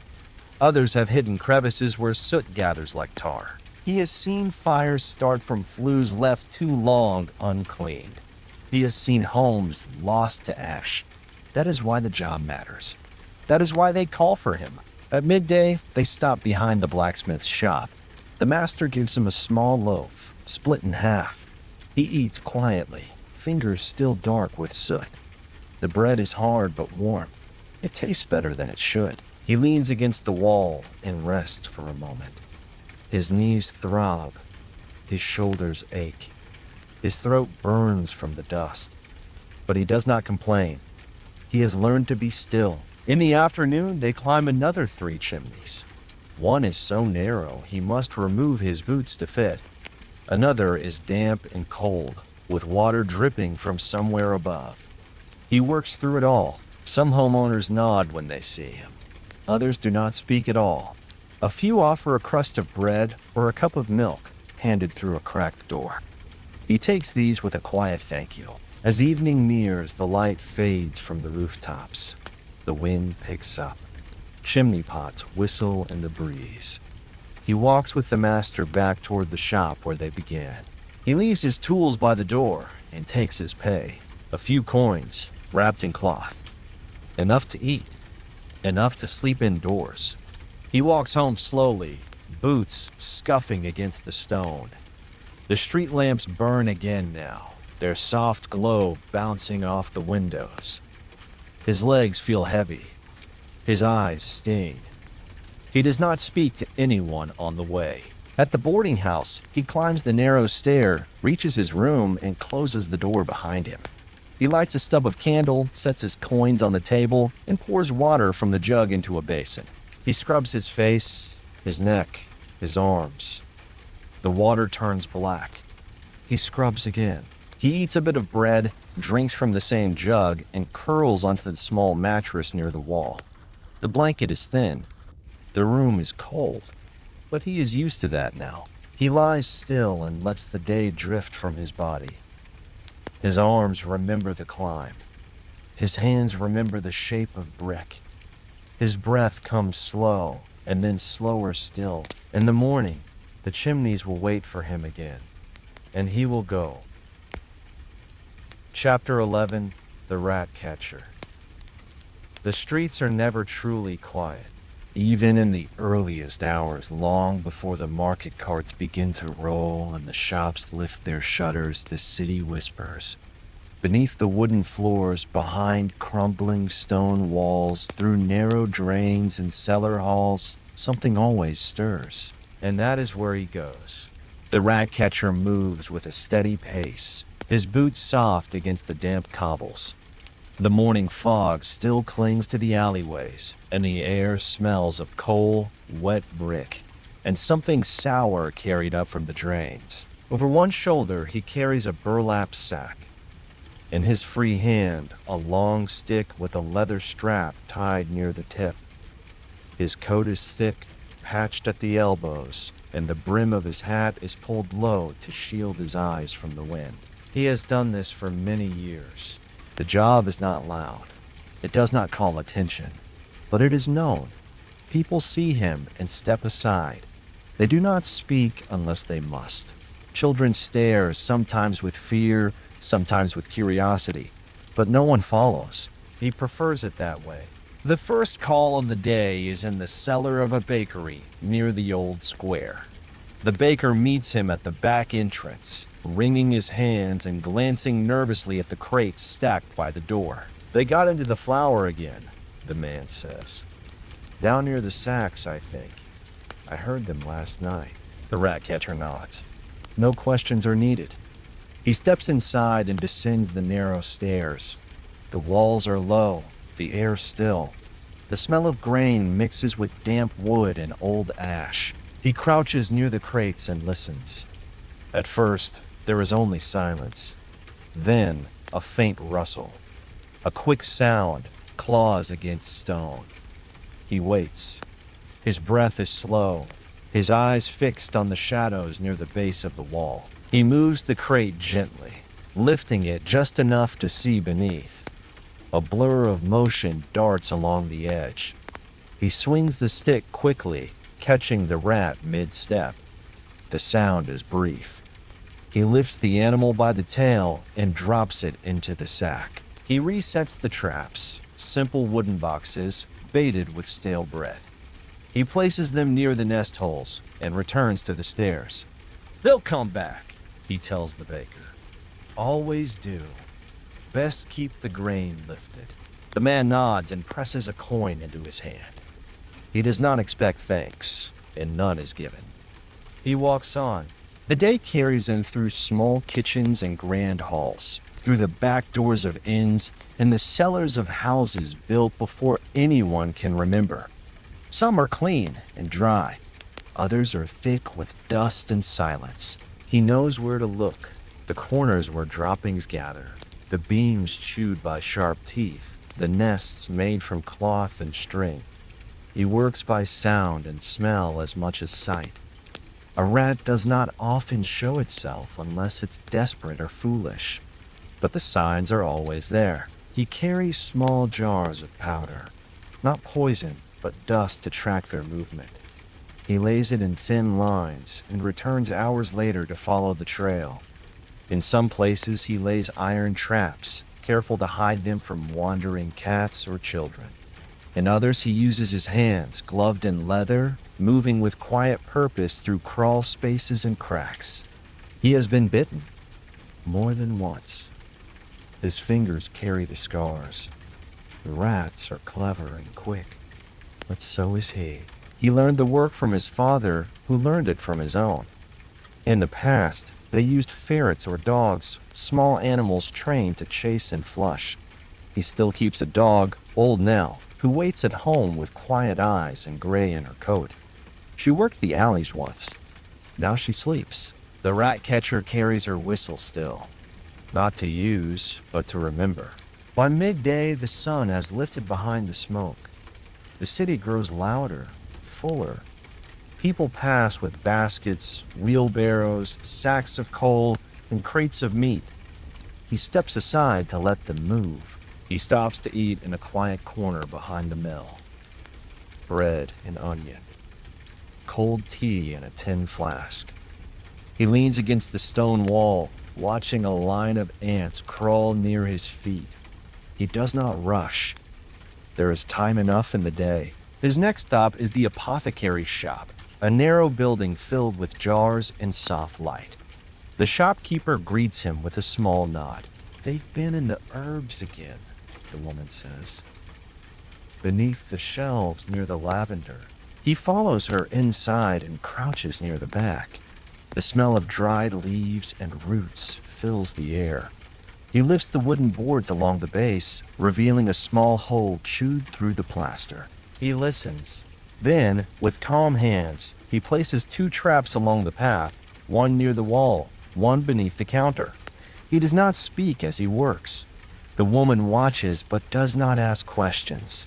When he is finished, she gives him a small parcel, a salve she makes herself, good for bites and stings. He thanks her and leaves. In the afternoon, he checks the traps he laid 2 days before near the stables. 2 rats, large and gray, lie still inside. He removes them, resets the boxes, and marks the door with a chalk X. He will return in 2 days to check again. The sack on his back is heavier now. He carries it with balance, shifting his weight as he walks. The smell is strong, but he does not notice it anymore. Some nights, he walks beside the river where the larger rats live, the ones that scurry through wet stone tunnels, their eyes reflecting lantern light. Those are harder to catch, stronger too, but he knows how to wait. The sun begins to fall. The sky turns soft and golden, fading to gray as the lamps are lit once more. He walks home slowly, taking a path behind the chapel where the grass still grows between the stones. His cottage is small, tucked beside a garden wall. The dog greets him at the door, tail wagging once, then resting her head on his knee. He feeds her first, then lights a fire and warms a pot of broth. He empties the sack behind the garden in a pit dug long ago. He covers the earth with lime and stones. Then he washes his hands, scrubbing beneath the nails with an old brush, and dries them on a cloth by the door. He eats slowly. Bread, broth, and a piece of boiled potato.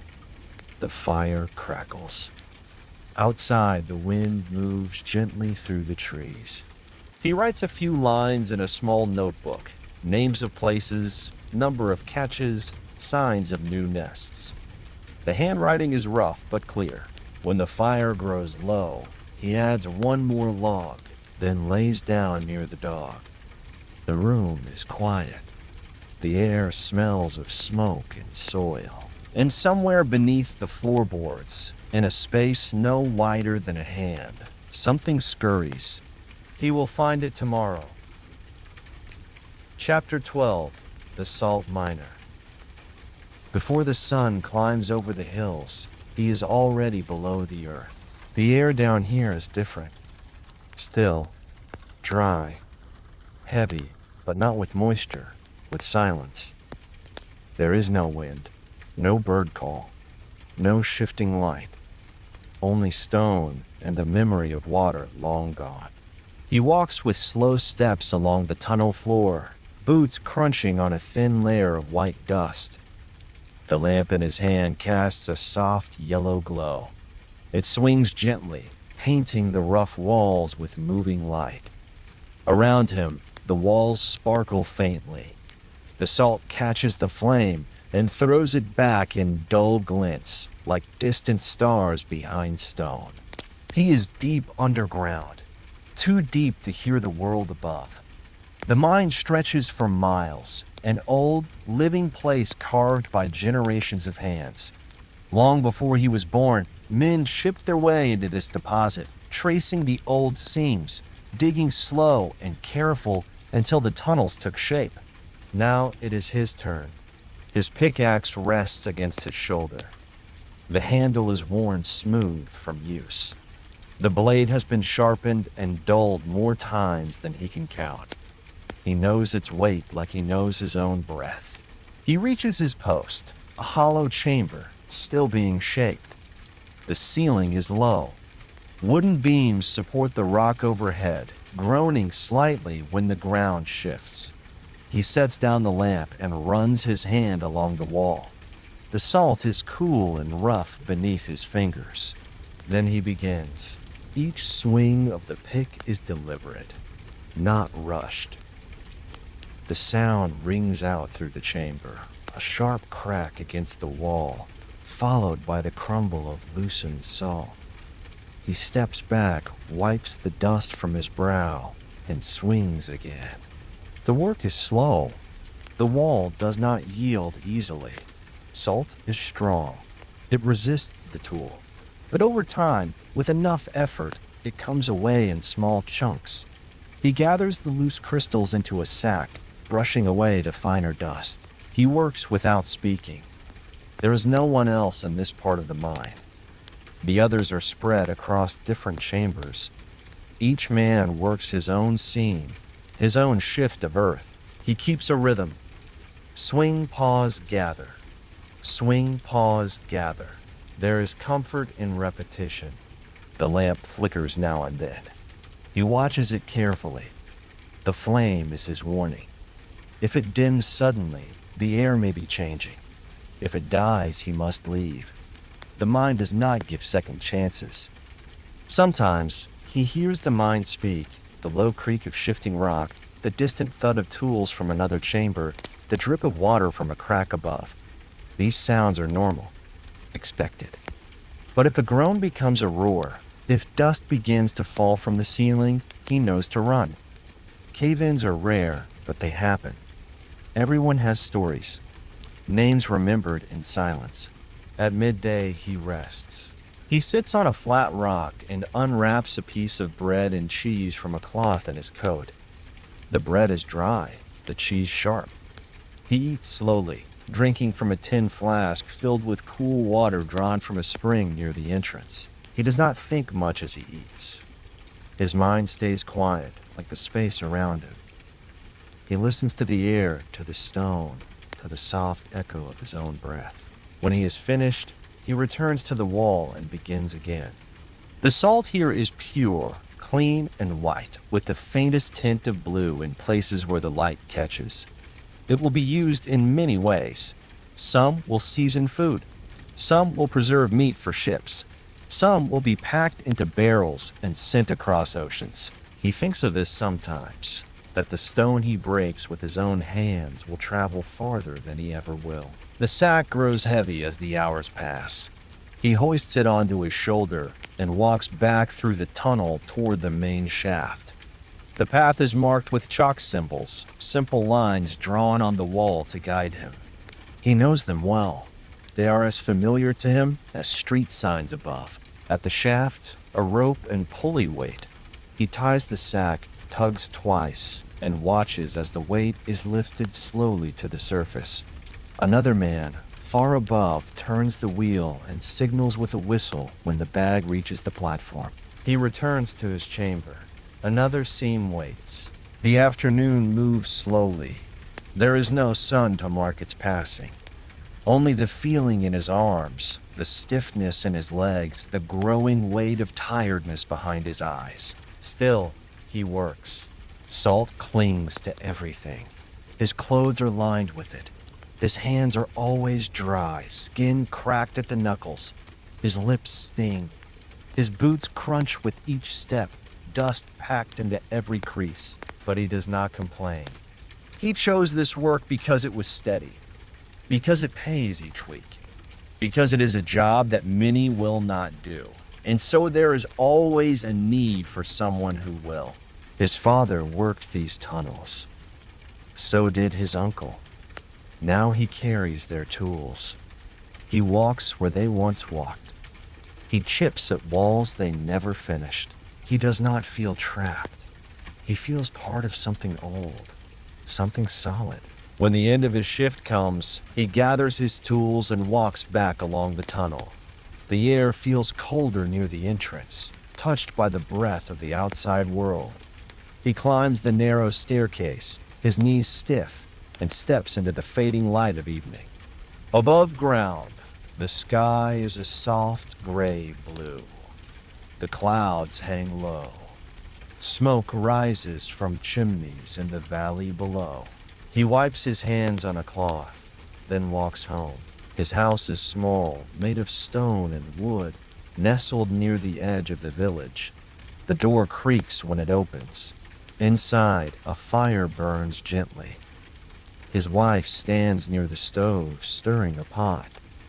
The smell of soup fills the air. He kisses her cheek, sets his tools by the door, and sits down slowly at the table.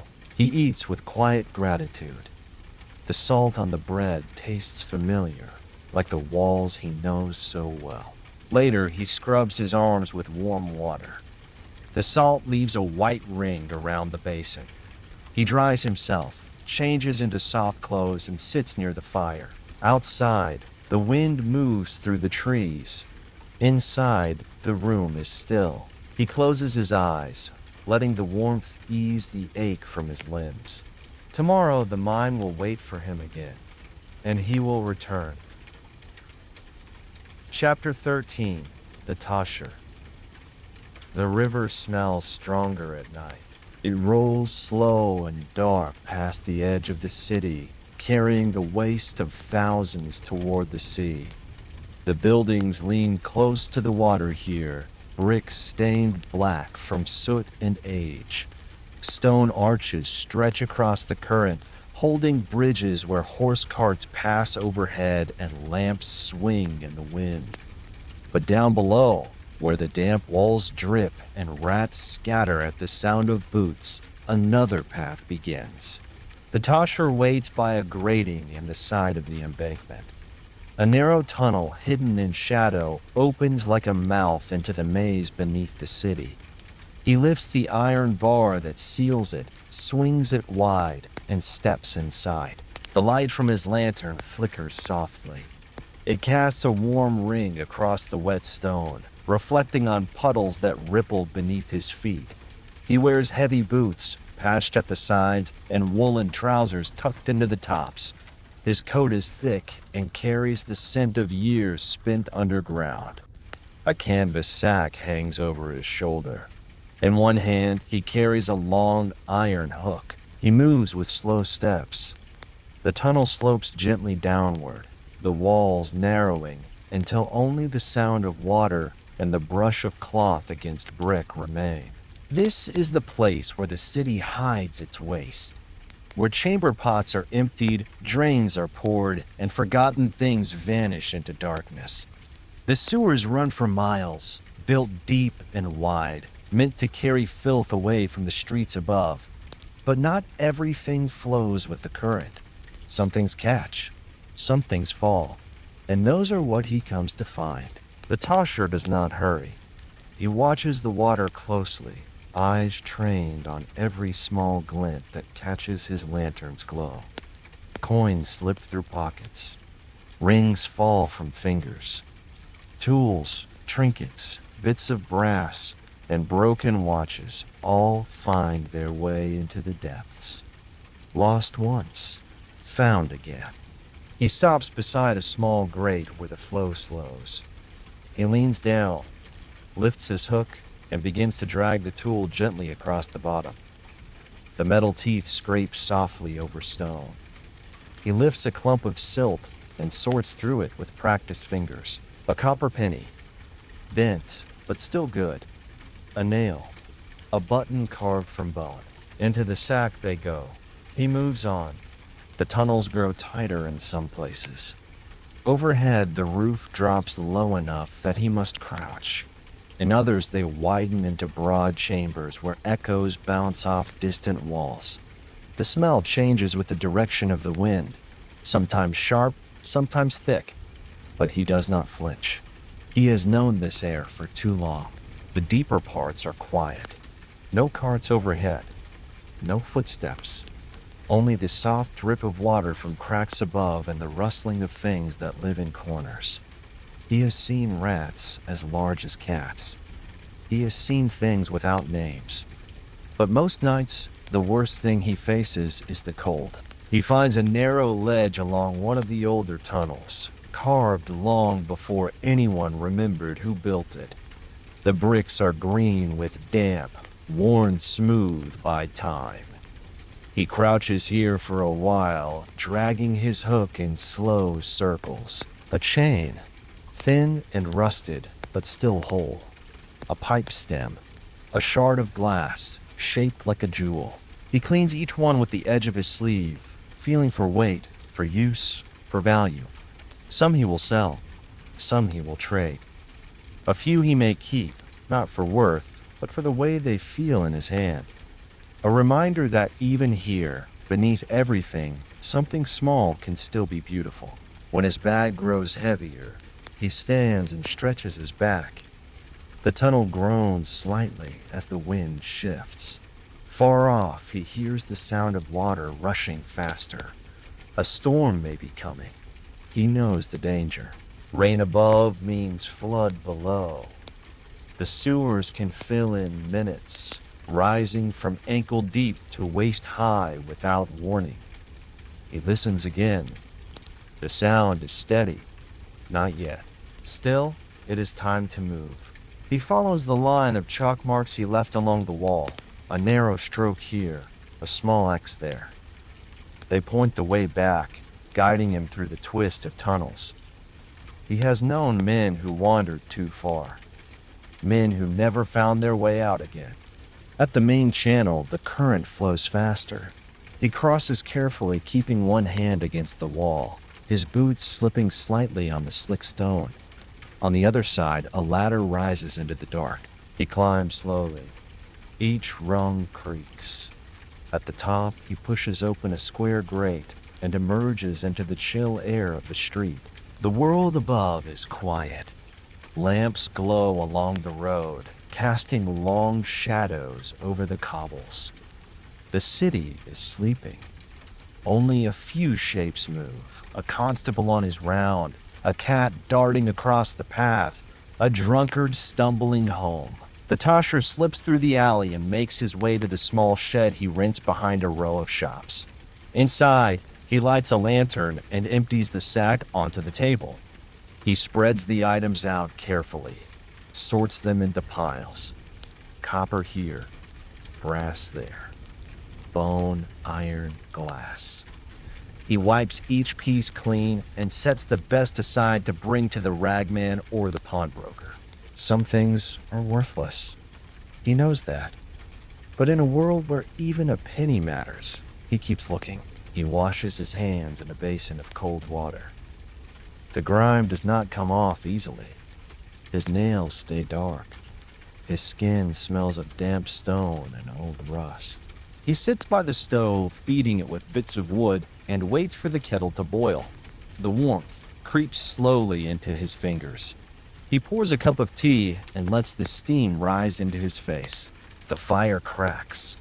Outside, the wind carries the sounds of horses and the first carts of morning. He sips in silence.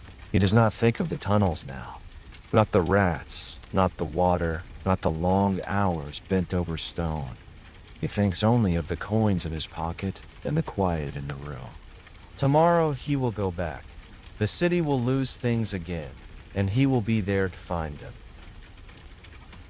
Chapter 14. The Night Watchman. The streets are empty now. Shutters are drawn. Doors are locked. Lights behind windows fade one by one until only the glow of the lanterns remains. Their flames flicker in iron cages lined along the cobbled paths, stretching down alleys and across bridges that carry no footsteps. This is the hour when the city gives itself to stillness, and it is when he begins his work. The night watchman stands alone beneath the gate arch, pulling his coat tight against the cold. His gloves are worn but warm, and the thick scarf tucked beneath his collar carries the faint smell of smoke from the hearth he left behind. In one hand he carries a staff, long and smooth from use.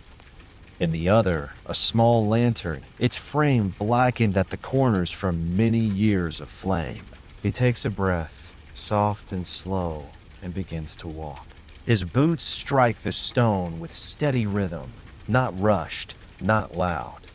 Just enough sound to be heard, anyone be listening. The lantern swings gently at his side, casting its warm light across doorsteps and shutters, over barrels and stacked crates waiting for morning. He knows this path well. Every street, every turn, every gate and arch. He has walked it hundreds of times, in rain and wind, in snow and fog. The city changes during the day, busy, loud, fast. But at night, it reveals its bones, its quiet corners, its honest sounds. He listens, a creaking sign above the baker's shop, the rustle of leaves down an alley, the faint drip of water from a broken pipe. These are sounds he expects. He notices them, but does not stop. What he listens for is something else, the sound that does not belong, a shutter forced open, the snap of wood, the echo of hurried feet, a whisper where there should be silence. He walks slowly past the joiner's yard. The scent of sawdust lingers in the cold air. Further down, near the apothecary, the shutters rattle in the breeze. He lifts the latch and presses it closed with care, then moves on. The streets are not lit evenly. Some lanterns burn brighter than others. Some sputter. Some have gone out entirely. He carries spare oil and a flint in his satchel. When he finds a dark lantern, he stops, lifts the glass, and sets the flame right. He works with care, not because anyone will see, but because it matters. Further along, near the mill, he hears a clatter. He pauses, turns his head. It is only a cat leaping from a windowsill, knocking over an empty pail. It lands silently and disappears into the shadows. The watchman nods and keeps walking. In the center of town, the square lies open beneath the stars. The fountain at its heart is dry for the winter. A bench sits at its edge. He rests here for a moment, checking the time on the pocket watch he keeps beneath his coat. Still early. Still much to do. He rises and begins his second loop. His job is not only to listen, it is to be seen. To remind those who might think of trouble that someone is awake, that someone watches. He checks the doors of the butchers and the tavern. His hand runs gently along the wood. Locked, undisturbed, all as it should be. He passes the poorhouse, where dim lights still flicker behind thick curtains. Sometimes the matron wakes to watch him pass. Sometimes she lifts her hand in greeting. Tonight, the window stays dark. He checks the alley behind the tannery. There is always a chance someone has slipped in, to hide, to sleep, or to take. He shines his lantern slowly along the walls. Nothing. Just damp bricks and old crates. He moves on. Not far from the schoolhouse, he hears a cough. Low, rough. It comes from a stoop tucked behind a cart. He approaches quietly, raising the light.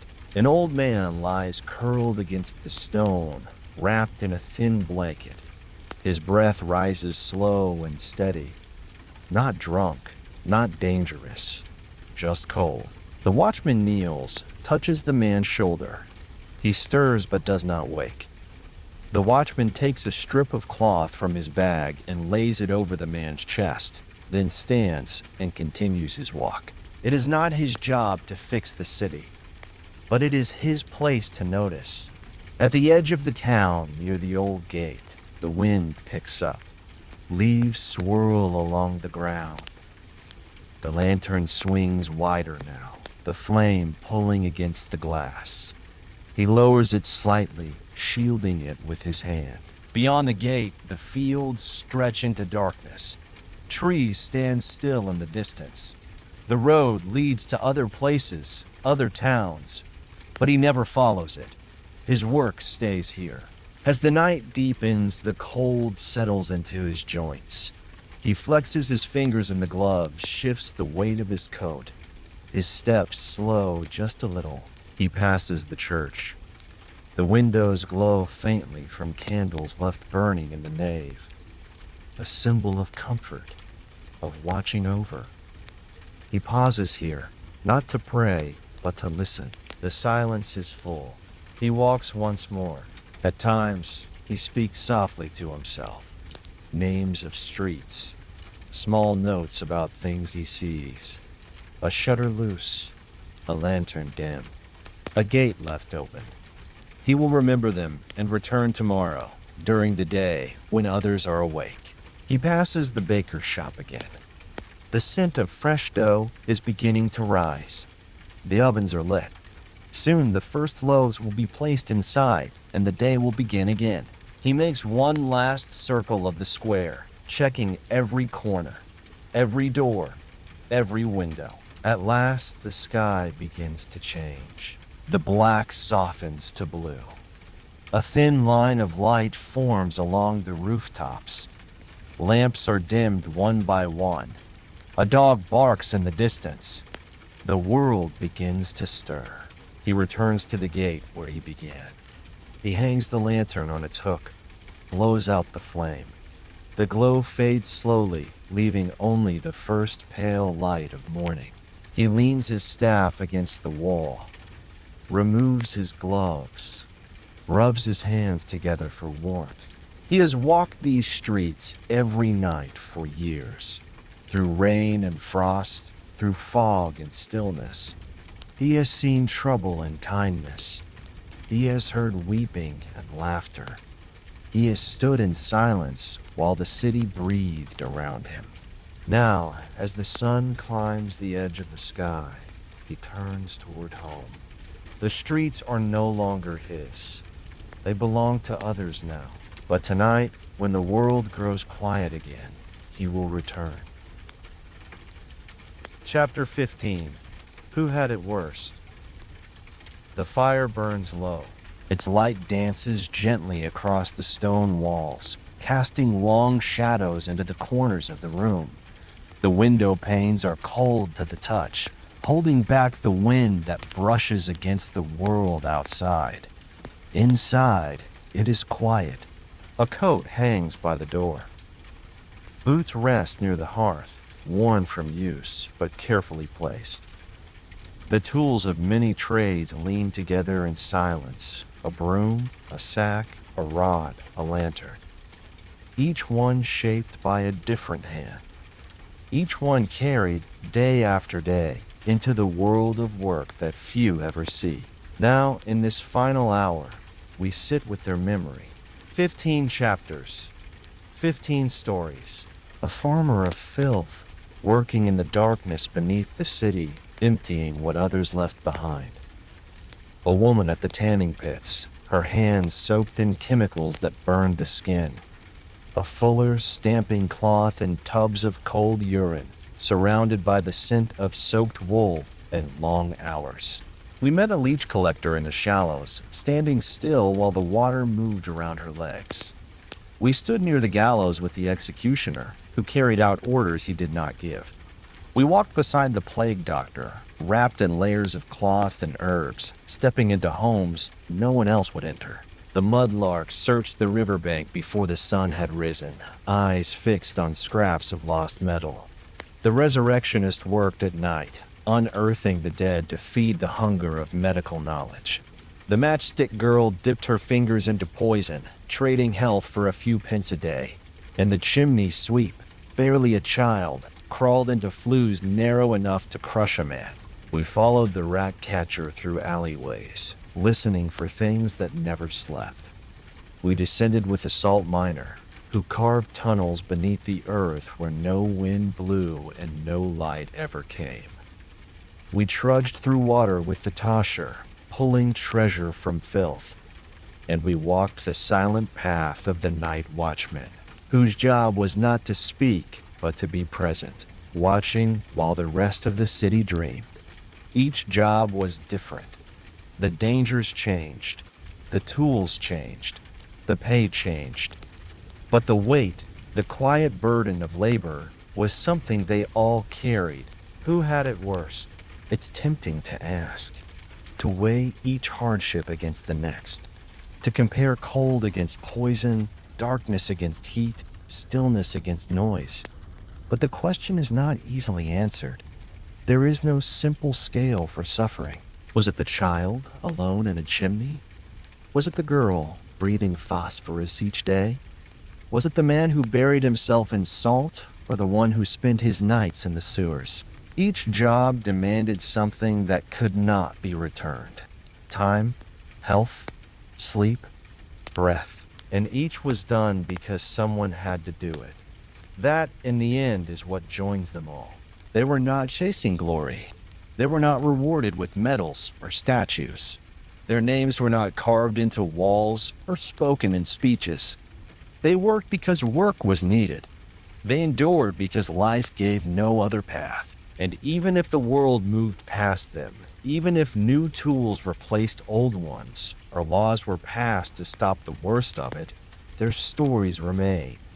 Stories of quiet strength, of steady hands and aching backs, of boots worn through, of fingers stained and voices hushed. These were the people who held up the edges of history. Not the ones who led armies or signed treaties, but the ones who cleaned, lifted, scraped, and endured while others walked by. Tonight we remember them, not to pity, not to shame, but to see. To see the work that shaped the world, the unseen labor, the hard days beneath the ground, behind the ovens, beside the beds of the sick. To remember that history is not only written in books or fought in battlefields. Sometimes it's written in salt, and soot, and sweat. Now the fire fades. The tools are still. The wind has softened. Let us leave this place slowly, with the same care that filled each chapter. No rush, no final answer. Just a quiet thank you to those who came before, those who worked the worst jobs and left behind the silent mark of effort. And now, let us rest. They have earned their peace, and so have you.